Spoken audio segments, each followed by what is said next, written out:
England gadget नावाचं एक वृत्तपत्र प्रकाशित झालं आणि मग त्या वृत्तपत्रामध्ये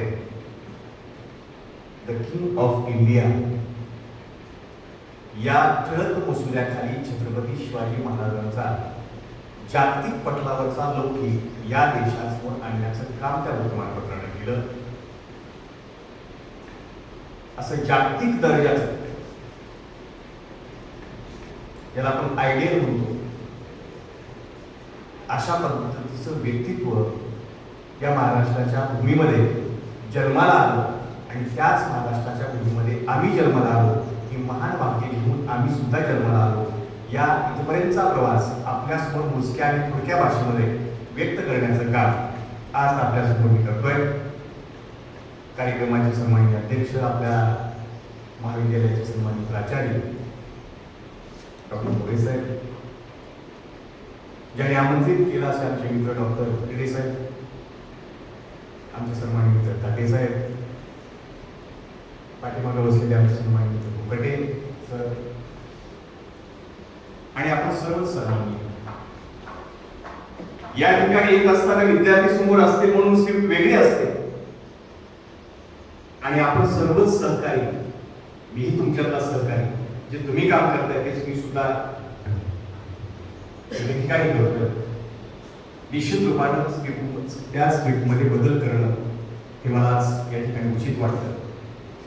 विद्यार्थ्यांना सांगणं आणि जे लोक विद्यार्थ्यांना सांगणार आहेत त्यांना सांगणं याच्यामध्ये निश्चित रूपानं फरक आहे. तो फरक जाणून घेऊन तुमच्या समोर बोलणं हे मला आज या ठिकाणी उचित वाटायला. छत्रपती शिवाजी महाराज हा लहान मुलांना सांगितलेला विषय वेगळा असतो. पहिली ते 5वी पर्यंत सांगत असताना तो वेगळा मांडावा, 5वी ते 10वी पर्यंतच्या विद्यार्थ्यांना तो वेगळा मांडावा, 11वी 12वी असतील किंवा सिनियर कॉलेजचे विद्यार्थी असतील त्यांच्यापर्यंत वेगळा पोहोचवावा आणि या सर्वांवरती काम करणारे आपण सर्व आहात. त्यामुळे आपल्यापर्यंत वेगळ्या पद्धतीने पोहोचणं आणि पोहोचवणं हे मला एकदम औचित्याचं वाटायला. छत्रपती शिवाजी महाराज याविषयी बोलत असताना प्रथमतः त्यांची शिवजयंती साजरी करण्याचं काम महात्मा फुले यांनी केलं. जगाच्या पाठीवर विद्येविना मती गेली, मतीविना नीती गेली, नीतीविना गती गेली, गतीविना वित्त गेली आणि वित्ताविना शूद्र गचले, एवढे अनंत एका अविद्येने केले. अशी सरळ साधी सोपी सुबक संकल्पना आपल्यापर्यंत पोहोचवण्याचं काम महात्मा फुले यांनी केलं. अगदी त्याच पद्धतीनं तोडीस तोड म्हणून स्वतःच्या त्यांच्या पत्नी सावित्रीमाईंनी अगदी तशाच पद्धतीनं ते काम आपल्यापर्यंत पोहोचवण्याचं केलं. आज तुम्ही समोर बसले आहेत, साहेब आहेत, किंवा आजपर्यंत हे सरांनी सांगितलं की वेगवेगळ्या स्पर्धेच्या माध्यमातून इथं वेगवेगळे विद्यार्थी घडतात, बोलतात, ही तालीम तयार झाली. शिक्षण क्षेत्रामधलं हे अत्यंत चांगलं काम निर्माण करण्याचं काम ज्या या फुले दंपत्यांनी केलं, त्यांच्यासमोर आयुष्यभर नतमस्तक जरी झालं तरी ते तोकलं आहे.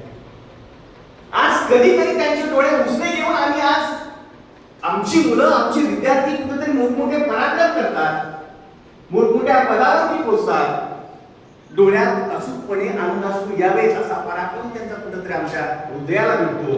निश्चित रूपानं त्यावेळी त्यांची आठवण झाल्याशिवाय आम्हाला राहत नाही. सावित्रीबाई आणि ज्योतिबांची आठवण झाल्याशिवाय राहत नाही. शिक्षणाचा कुठेही संदर्भ नसताना अख्खं आयुष्य हातामध्ये डब घेऊन रशियापर्यंत छत्रपती शिवाजी महाराजांचे पोवाडे पोहोचले पाहिजे. तिथपर्यंत माझ्या डबाच्या माध्यमातून इथला पराक्रम पोहोचला पाहिजे. या महाराष्ट्रामधल्या मातीतला राजा कसा होता हे जगाला मला सांगता आलं पाहिजे. जगाच्या कानाकोपऱ्यात माझ्या महाराष्ट्राचा इतिहास पराक्रम पोहोचला पाहिजे. अशा डबाच्या माध्यमातून सांगणारे शाहीर अण्णाभाऊ साठे सुद्धा त्याच मातीतून पुढे आले.